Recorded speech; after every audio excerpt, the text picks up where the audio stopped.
Assalamu alaikum students. Today we do Bagh-e Urdu and take out the page number 41. अल्फाज बनाइए। हमारे पास दो हरफी अल्फाज दिए गए हैं और दो हरफी अल्फाज ई के भी दिए गए हैं। हमने इन सारे अल्फाजों को ट ई टी के साथ जोड़ना है। तो पहला लफ्ज़ है हमारे पास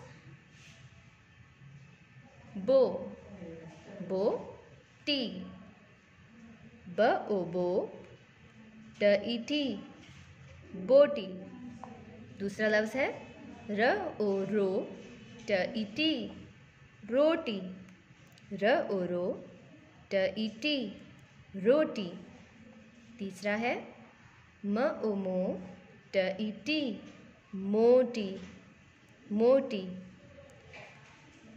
चौथा है च ओ चो, ट ई टी, चोटी।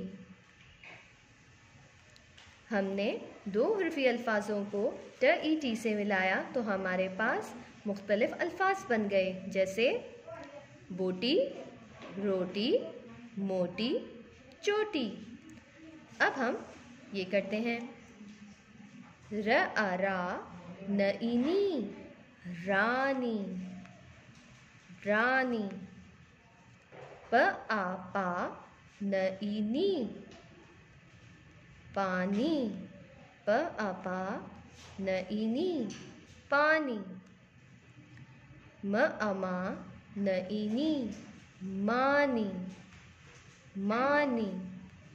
न आ ना, न ई नी, नानी, नानी। यहाँ भी हमारे पास मुख्तलिफ अल्फाज बन गए। पढ़ते हैं रानी, पानी, मानी, नानी। Thank you students. अल्लाह हाफ़िज़।